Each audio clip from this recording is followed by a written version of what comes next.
can't procrastinate. Hey guys, good morning, good morning. We are going to get started. Welcome. Happy 2018. We have door prizes for everyone in attendance. The New York bestsellers, you know, every top of every list for your attendance today. You get a 2018-2019 course planner. Stay seated. Coming your way soon. Updated, awesome, amazing. Also posted online with live links and everything that you can click on, and you know where to find that on the high school page, counseling department, course planner. So we've also exposed your children to this, not hard copy version, but how to find it online, but you get to take one home with you and have those fireside chats with your kids at home while you take turns reading each course description to each other.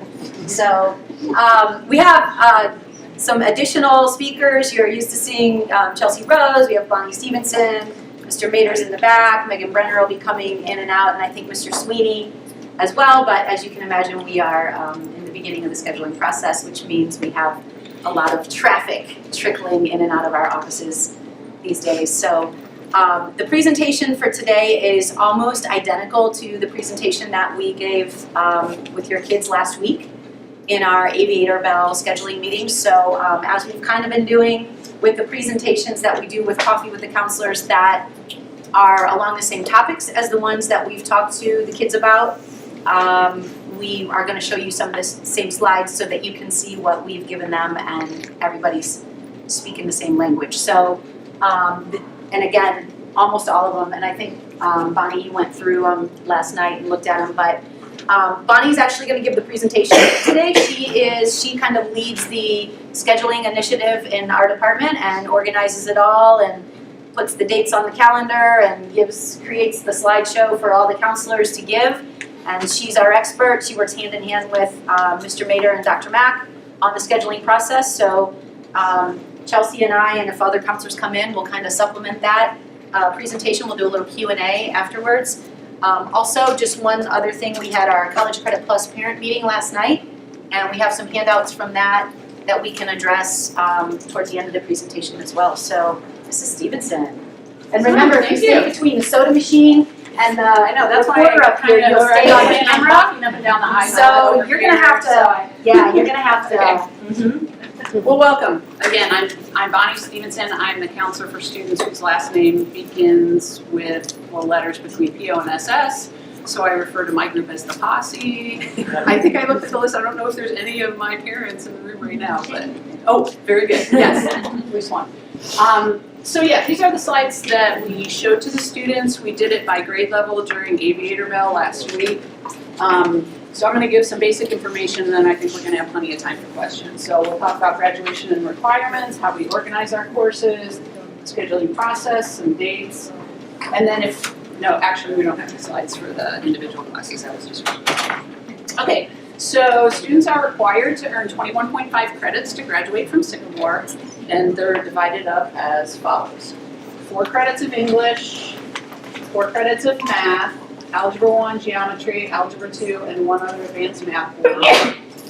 3 credits of science, so a biological science, a physical science, and you can kind of see what is a physical science here, and then a science elective. 3 credits of social studies, and those have to be specific courses: world history, American history, and government. And then PE requires 2 courses, which adds up to a total of 0.5 credit because our PE classes are worth 0.25 credit. Just about everybody takes Foundations of Personal Fitness in their freshman year, and then they're going to have to take another PE class over time. A half a credit of health, normally taken in the sophomore year.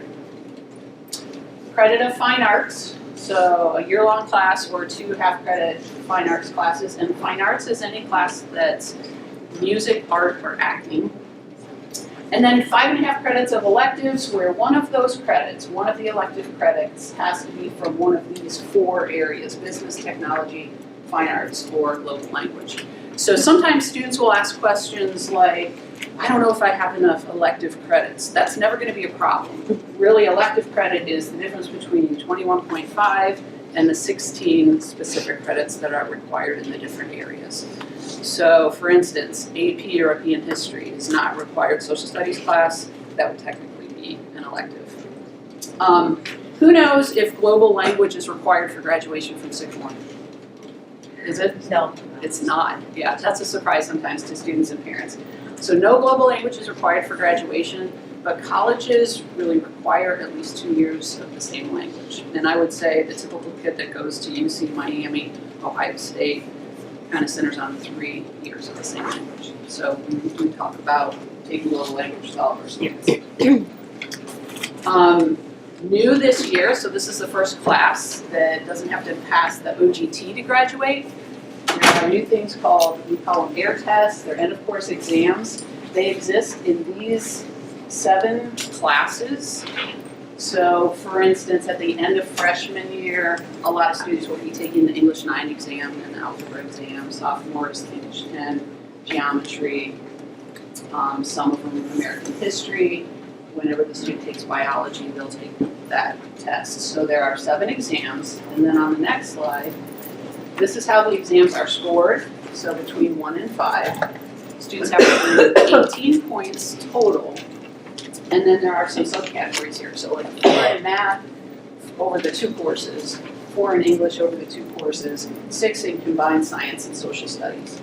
So math question, what do you have to get on average to pass the air tests? What's a toughie? 18 divided by 7. So it's like between 2 and 3. So if you get a 3, you're above the average, and if you get that on all of them, you'd be good. Some students are able to qualify for points other than on the test by AP scores, doing well in CCP classes, and ACT scores. So there are certain scores on those things that take place at the end of course exam that are needed for graduation. All right, Ohio Diploma with Honors. I don't know how familiar people are with that. When my kids were in high school, I thought it was really cool that they could qualify for this. So it's a state of Ohio program. It's something that is affixed to your diploma. Also in our graduation program, when we have the list of graduates, if the students have earned the Ohio Diploma with Honors, they get a little star or something next to their name. So how do you earn it? So there are 8 criteria. Students have to earn 7 of them. Some of them all Sycamore students do, like 4 years of English, 4 years of math. Here's where it differs a little bit. So this is where, when I'm in a counseling appointment with a student, I'm saying, okay, I think you're going to be eligible for the Ohio Diploma with Honors. Let's make sure we schedule you into classes that will help you fulfill the criteria.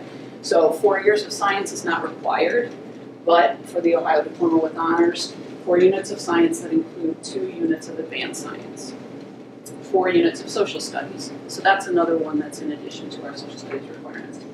3 units of global language, including at least 2 units in each language studied. So up to level 3, or if you do 2 different languages, 2 years of each.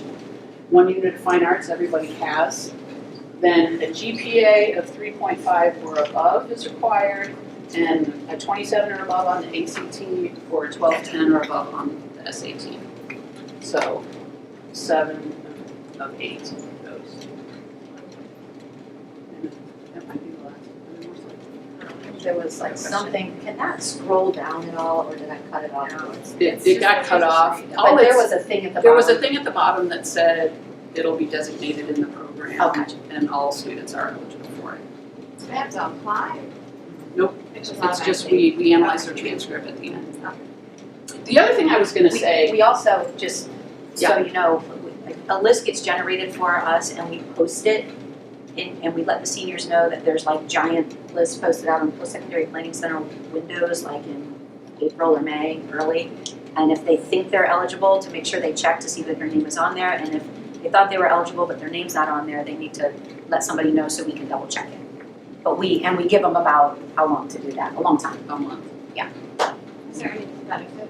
Is it definitely? Colleges don't see it, no, but the benefit is it's a They pretty get gold bragged seal and the name in the program has a little thingy. It's more, it's kind of Not for more important to tuition, appearance than. because you don't earn it till you're about Dr. Craig. Yeah. The other thing I was gonna say is, so a lot of students end up taking 4 units of science or social studies because another thing we do at Sycamore is require students to take 4 all-year academic classes. So even though you might have finished your science or your social studies at the end of your junior year, I'm gonna be saying, what are your 4 academic classes for next year? So that's why a lot of students end up taking more. I'm sorry, to that point, because my daughter was just scheduling and she wanted to take an additional advanced math course, and I said, oh no, you need a science because of this. Does she? I mean, or does she really? So you know, we talk she's about looking this- at. Yeah, we talk about the difference between the graduation requirements and the college prep recommendations. And the colleges typically want to see 4, 4, 4, and 4. Okay, so they would. So, but even if she was replacing it with an advanced math course, they would say, well, where's your science? Even though you're taking AP, whatever statistics she wanted to take. We can't 100% say how the colleges are going to judge that, but rigor is good. I mean, kids will graduate with 6 credits in math and 5 or 6 credits in science if they doubled up in a year, or took anatomy and physiology and AP Chem or something in 1 year. But you might not want to be missing that 4th year science. Yeah, and we can't know what colleges are thinking, all of them on the other side of the table. If you wanted to know for sure, you could always place a call. But yeah, to your scenario, somebody could take field biology instead of multivariable calculus, and I'm not sure the colleges, and we talk about that with students too. This is a thing, and it's a good thing, but sometimes it's not in the best interest of your goals afterwards. So it's not a cut and fast, I would say, but it's a cool thing if you're going to qualify.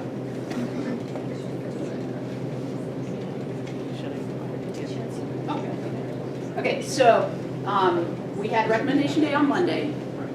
Hopefully you've seen your child's selector, or they've looked at their selector, and they're going to the online scheduling tab, which is on the counseling website. Actually on the high school website now, in the middle, there's a thing that says schedule courses and scheduling, or you can go to the counselor website, but there's a big button on the top that says online scheduling, and when you go in there, it'll ask for a username and password, which is the username and password specific to each student that's in the corner of their selector.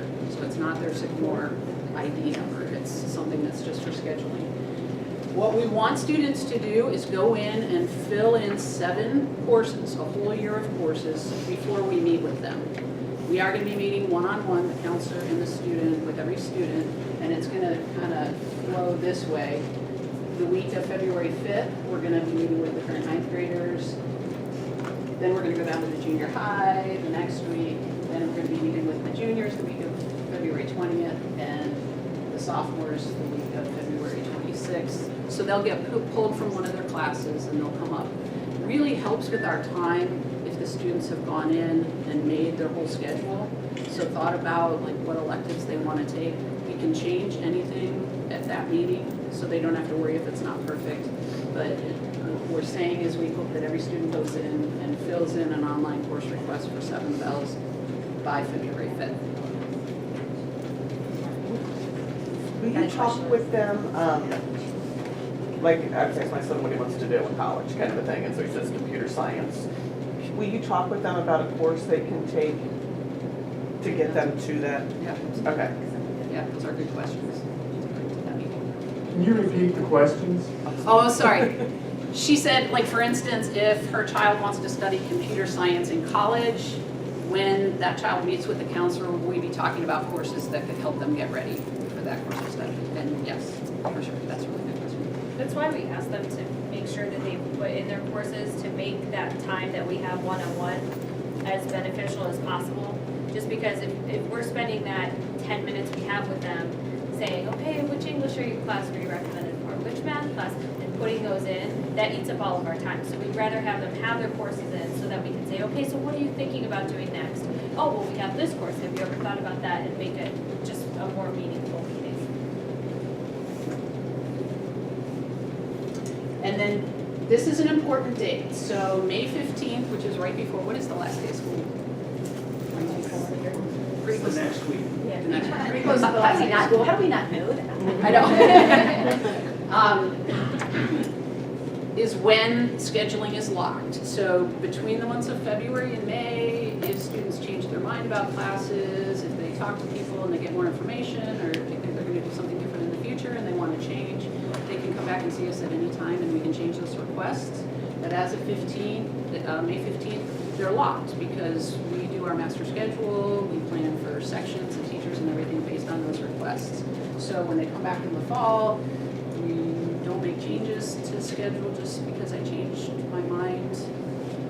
It's only for errors in the system or if a student failed a class or something like that. So we really want students to be mindful about what they select, like really pretend you're living the schedule next year. These are the classes you're going to be spending your day going to. Make sure that you know about summer assignments. So the summer assignments have been posted. For a lot of our AP classes and accelerated classes, especially in English and social studies, there are summer assignments. And that's another reason we don't make schedule changes based on, oh, I didn't do the summer work. So make sure when you select your classes that you know about the summer work and think about balance. And I end up having a lot of conversations with my students about this. I think sometimes, smart kids think I should take AP and accelerated everything. And some kids can do that okay. A lot of kids think they should and they don't have to. We don't want, no college wants a stressed out kid who doesn't have balance in their life because all they do is study. So it should be, yes, I want you to challenge yourself, and yes, you're at a school that has some really good offerings. So let's pick the areas where you want to challenge yourself. And it's okay to take things that you just like or that maybe aren't the top in every other category so that you can be well-rounded and sane and have a good experience in high school. So feel free to have those conversations at home too. If you're thinking about maybe possibly kind of taking a summer class, are you better off to put that in your schedule now? And So in in case case you you do don't take take it, it gets dropped and changed in a year? Okay, so you'd rather it be in there now, even if you might take it in the summer? It'd be like a PE kind of thing. Most of us won't even allow them not to do that. If they say, well, I'm gonna do this in the summer or whatever, we're like, then we'll take it off after we receive the grade or whatever, but Especially if it's a graduation requirement. yeah, if it's health or, Can they do additional class during summer or they have to go through CCP? The original credit, can they do an original credit course in the summer through Sycamore? Is that your question? Yeah, basically my son is looking for some chemistry. He doesn't want to take in during the 4 years of high school and he wants chemistry. So he was looking for some options where he can go for CCP option and do CCP study would from be the an college. option. Yeah, we don't teach chemistry. We teach geometry, Mhm. which is an original credit course in our summer school. We have students who are here doing credit recovery that failed classes, and we teach PE and health. So not chemistry. That would be something to look at CCP for that. yeah, and that's not one that you would want them to do online either because of the lab experience that they would miss out on. So if he does it, it would be through one of the colleges, through CCP. Thank you. Can I go back to her her question about summer? So my kids are going to do health online. They won't put it in their course though. I mean, my older ones never did that, but you're saying now you want them to put it into their course selected for next I was year? gonna say sometime, like if they say they had 7 all-year classes that they really wanted to take and health would kick one of those out, and they're not gonna be a senior, I might make a big note on their selector and still let those 7, I don't know, yeah, it could be I would do that. something. So to be honest, I would take it in context of the student and like what my experience maybe is or history is with them. Like sometimes students are like, oh yeah, I think I'm gonna, do that in the summer. My friends are all doing that. Okay, well, have you talked to your parents about it? No. Do you know what the time commitment is? No. All right, let's put it on your schedule. Gotcha. But it's like if I had the older brother or sister and they did that, or the parents have already communicated with me and said, we're signing them up for this, we're doing, then it's, Okay. so it's We do kind of a risk assessment. yeah. And it took my one teacher to do it. She did it, but I mean, it does take a while. No, just the like, if they're gonna take summer school here, like the dates, do you know if you're going on vacation? Do you know, that type of thing, more than the actual hours needed to be spent on it, but, which is gonna be different for each kid. If they're doing an online PE class, like there are a certain number of hours that they have to jog or exercise or whatever, so I mean, that's as strict as the time in here. I was looking at, Sorry. the online summer health class, even if you do it online, it said that there were 2 required days you have to be there. We're gonna be out of town those 2 days, so then that would not be an option for my son. My understanding is that would not be an option. But there's a full online option that's not through the high school, it's through BYU online. Okay, yeah. That they don't have to be here for. So that information is available to the kids, it's on our website. It's also gonna be available to them in our one-on-one meetings. We'll give them a sheet that says what they can sign up for, what's here, what's online.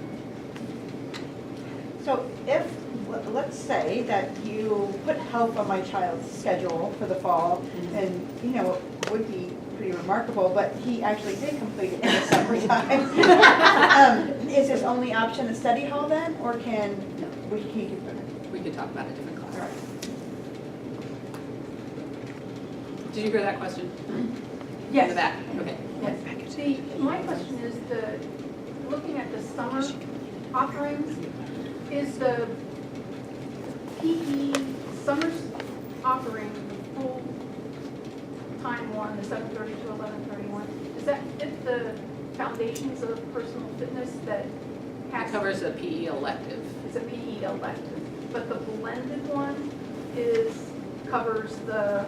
Foundations of Personal Fitness, correct.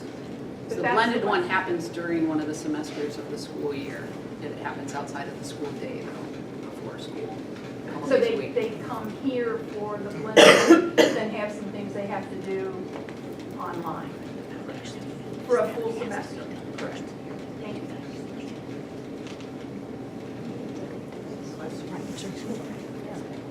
That's it. Change slides. Oh, well, mine's a CCP one, so if you don't want to. You can ask all kinds of questions, there's just no more Okay, slides. okay. And I know, I should have come last night, but I didn't. So you're gonna have to direct your question to the contact with the university. If you're doing your CCP now, and you will have a CCP next year, do you need to re-sign up? That's my question. Okay, do you need to retest and all that stuff? It's so for College Credit Plus, if they've participated in the past, every year they kind of have to re-up. And each college has their own set of rules. So the 3 classes that we teach at Sycamore for College Credit Plus next year are Engineering 1, Teaching Professions Academy, and Accounting 1. Just those 3 are on site. So any other College Credit Plus course that they would do, and if you're new in the group here, College Credit Plus is sort of the dual credit program in the state of Ohio where they can receive college credit and high school credit for courses, and it's paid for by the state of Ohio and the Sycamore School District. And so any other class besides those 3 that they would take for College Credit Plus would be at the campus, whether it's UC Blue Ash, Cincinnati State, UC Maine campus, Sinclair, and all of those schools also have some online offerings as well. So they wouldn't necessarily have to drive or be transporting themselves on a daily basis. There are some online options. So on your way out, the College Credit Plus information that we gave out last night and the contact we did, these are our 4 most applied to schools for College Credit Plus for our kids: UC Main Campus, UC Blue Ash, Sinclair, Cincinnati State. The contact person there, which is actually like sort of the college guidance counselor of College Credit Plus, and the website for their College Credit Plus, it's really handled through the university. We as their counselor want to know what they're taking if they are participating, but we don't facilitate it. There's an application process, there are basically like entrance exams. The students have to be college ready. So just because they are a high school student and everybody is allowed to participate, it doesn't mean that this year they're college ready based on maybe some of their math scores or reading scores or whatever, because they're taking college classes. So it's not to keep them out, it's to make sure that they are set up for success in that. So this year what we did, instead of saying, oh, well, you need to just go online on the Google machine and type in UC Blue Ash College Credit Plus and you'll find the contact stuff or whatever. Here's your name, phone number, email address, and website. And then they can share with you the course offerings. We don't have any of we don't have any of that here. So it's all with the student and the parent through the university. And then the counselor needs to know what they're taking, but it's really like if your son or daughter is participating and it's not one of the classes here, it's full ownership on you and your child, and then we're kind of like, we need to know. That's kind of it. But if it is one of the classes here, you go through UC Uptown, is that right? It depends. Engineering and TPA are UC Uptown, Okay. and accounting is Cincinnati State. Okay. And if you were deemed college ready this year, you still have to prove you're college ready next year, is what I'm hearing. Okay. For the second year of TPA, Mm-hmm. I haven't looked at my That's my okay. book yet, but there was a couple different rumors between having to do it for 2 bells or 3 bells of the day. Does it matter for the college or for you guys? It's 2 bells. It's 2 bells? Yeah. Okay. There's a class bell and then there's an internship bell. And they're really flexible about that internship bell. Okay. Some kids do it 6th bell, some kids do it 7th bell, some kids do it after school. Right, so that was what they were calling like 8th bell? Yes. So really it'd be 1 bell during the That's class correct. during the year? And Okay. they just work with Mrs. Guggens to kind of work that out because she will know where they're going to be placed. Okay. Yes. So if they're taking a class, a CCP class, what happens to their schedule here? What opens up, what does that look like? It just depends. So if they're taking it off campus, Uh-huh. it can be arranged in a lot of different ways. So we have kids who, like in their junior, usually senior year, they might go full-time to UC and they get a full free year of college, basically, and they don't come here, but they're still a Sycamore student. They still participate in whatever they want. They still go through graduation. We have some that it's kind of a hybrid. They come here for 3 or 4 bells and then they take 1 or 2 classes at UC Blue Ash or wherever. So that's where that's where we come in with trying to help them logistically make it work.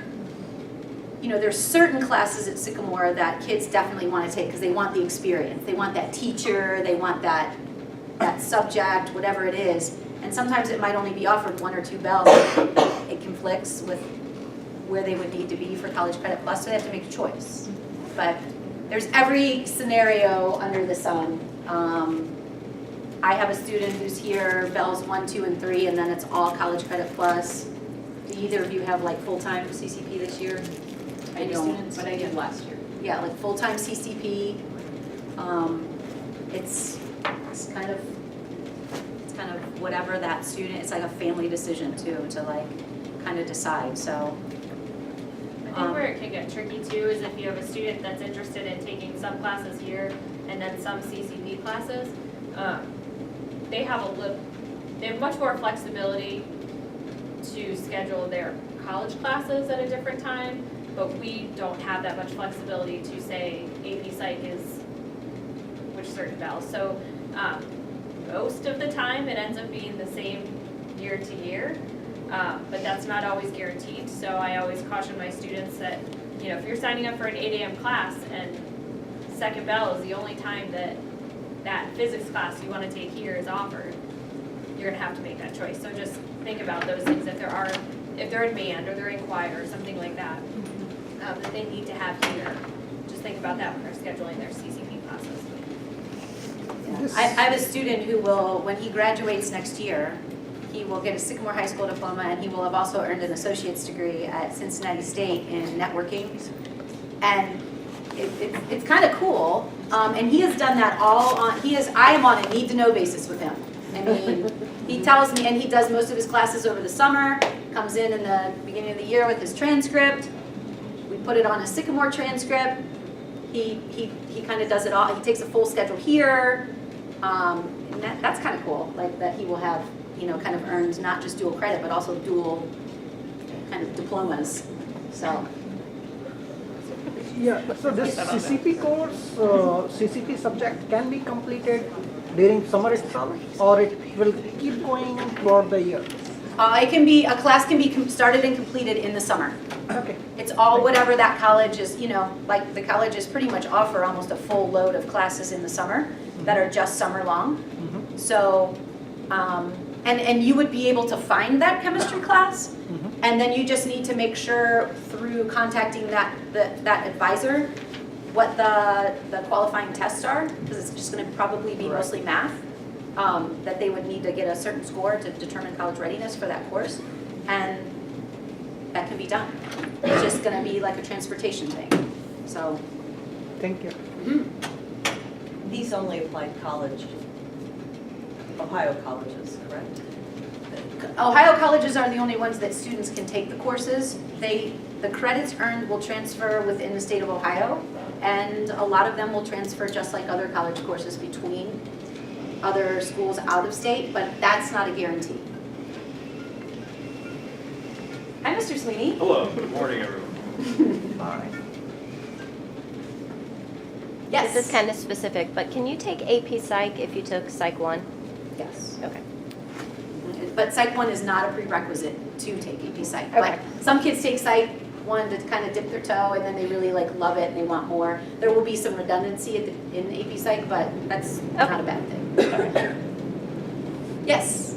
So my daughter's a freshman, so right now she's taking the 4 traditional academic classes and 3 electives. Next year she's going to be in the Cinovation Lab, so she'll take the 4 academics again. Does she still take 3 electives, or does the project count as one of those and she checks 2 other electives? So I lost the bet on how long it would take for a question on the Cinovation Lab to be asked, and I'm also losing the bet on another question that I am going to bring up in a minute, but who wants to They take gave that? me a kickback, so. Yeah.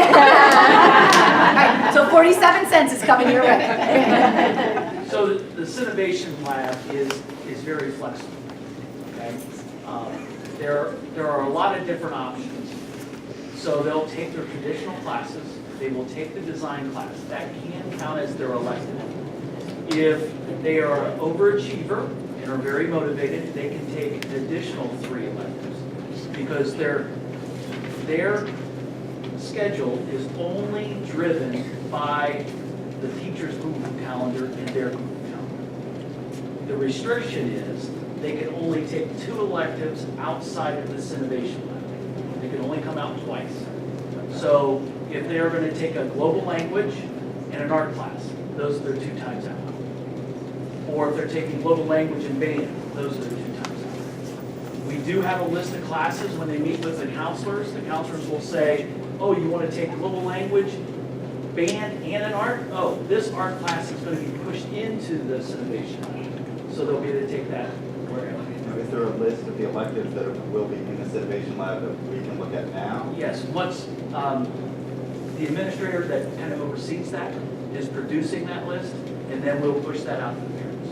So if there was one in there, they could technically do 4 academic, 2 electives outside, 1 elective still in the lab, and then the That's project correct. as well. That's correct.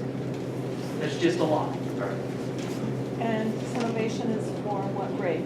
Cinovation is for current 8th graders, rising 9th graders, and rising 10th graders. And then the next year it'll be 9th, 10th, 11th, and then the next year will be everything. And then the future vision will be many Cinovation labs in different areas where somebody says, you know what, I'm just really good at math and science. Okay, you can go to this Cinovation lab, 2 bells, but that's, we have to at least explore what we've got ourselves into. So I have a current 8th grader, so she would not be eligible. She would have been, but the application process No, I'm is, sorry, 7th grader. She's a rising 8th grader. I see. she's rising 8. She will be eligible for it when she comes into the high school. As an 8th, she would apply next year.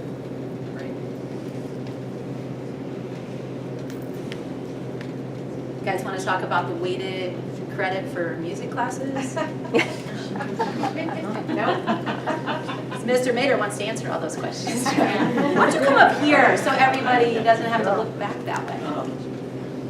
I just want to reiterate for Cinovation Lab, we do not have to enter all those courses online before they meet with the counselor, right? That is done on paper. They just bring that yellow sheet in. Correct. That is correct, because they will be scheduled differently than everybody else.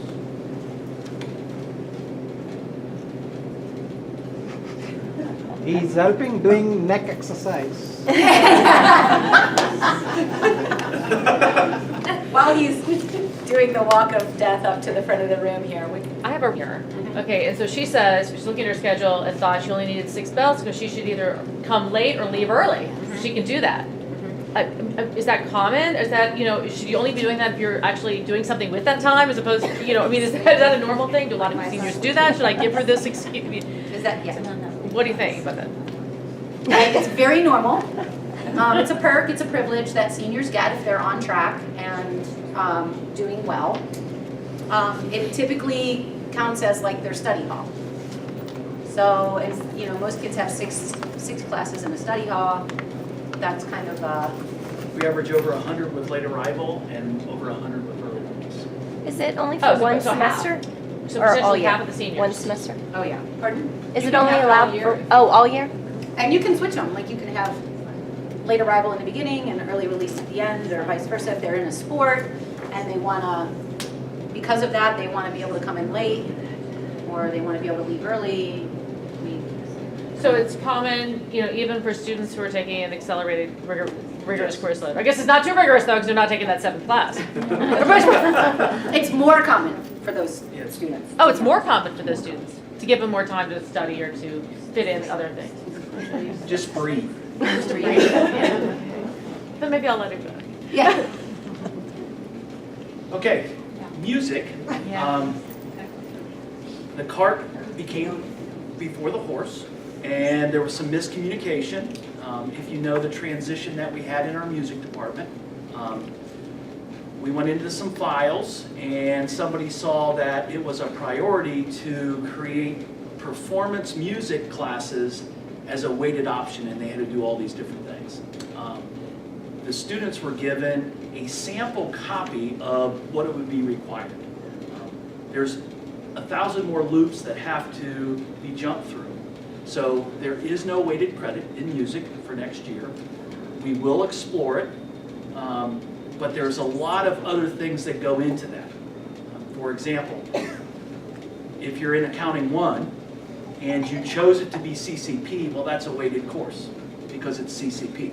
If you chose it not to be a college credit plus, then it's not weighted.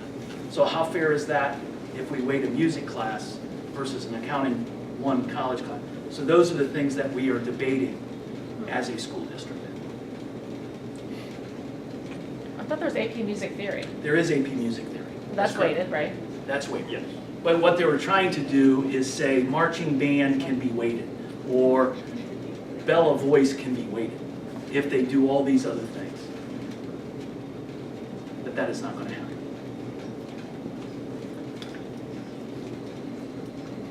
I have a music question, it's not to do with weighted, is, Go. and any of you will answer this, the study of rock, does that count as a music? Okay, someone told me it didn't, and I thought that was strange, it wouldn't. Okay, Yeah, so any All art all music is fine art. good, okay. Is technical theater considered a fine art?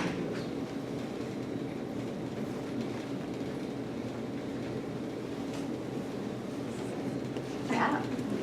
This is easy, guys. Scheduling usually gets a little dicey. Any other questions or?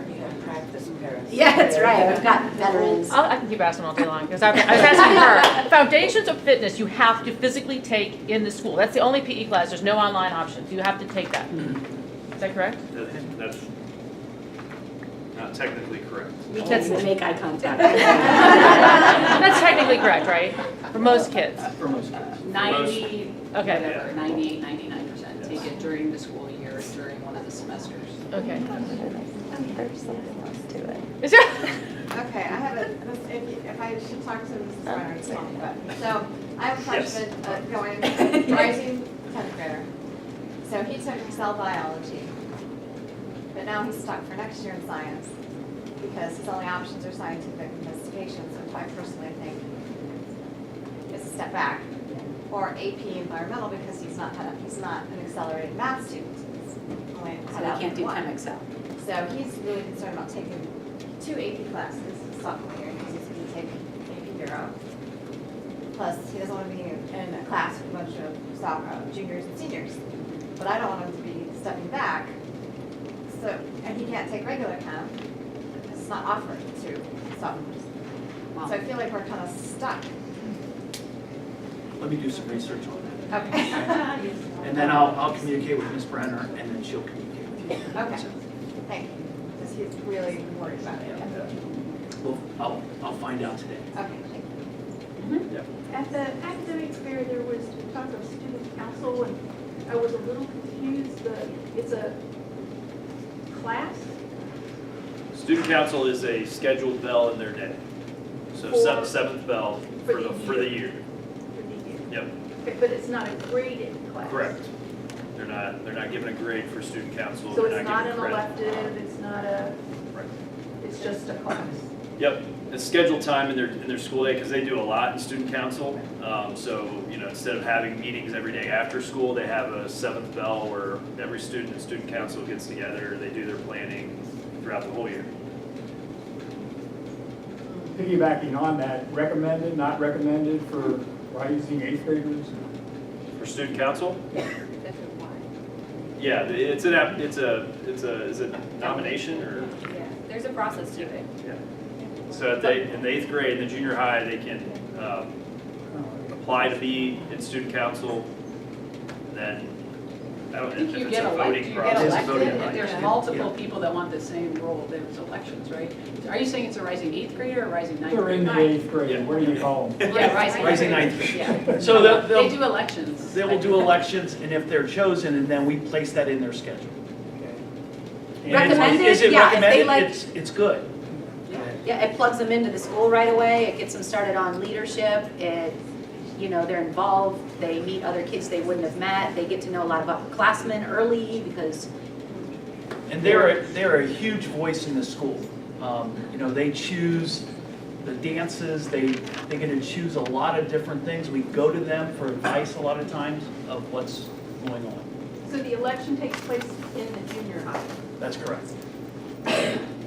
And the person we were talking to was saying that they do kind of meetings twice a week, and then the other 3 days a week is used as a study hall. Depends on what's going on, Right. yeah. Some of them use it as study hall, some of them are doing, planning for their projects, that kind of stuff. On courses that are just a semester-long course, do you have any control over if you're taking it first or second semester? Is that just a scheduling thing? It's a scheduling thing. So like if I have a current eighth grader, rising ninth grader, and if he wanted to have study hall for half a year but wanted to do his physical education the other half, he doesn't really have a say on when that study hall falls. Like if he's interested in maybe doing a sport and would like the study hall to fall that semester. Well, for the first time, they'll be able to request their own study hall in what semester they want it. So for that scenario. Okay. But if they're signing up for a phys ed class and an art class, they can't say, I want phys ed first semester and art second semester. It's kind of where Fall schedule.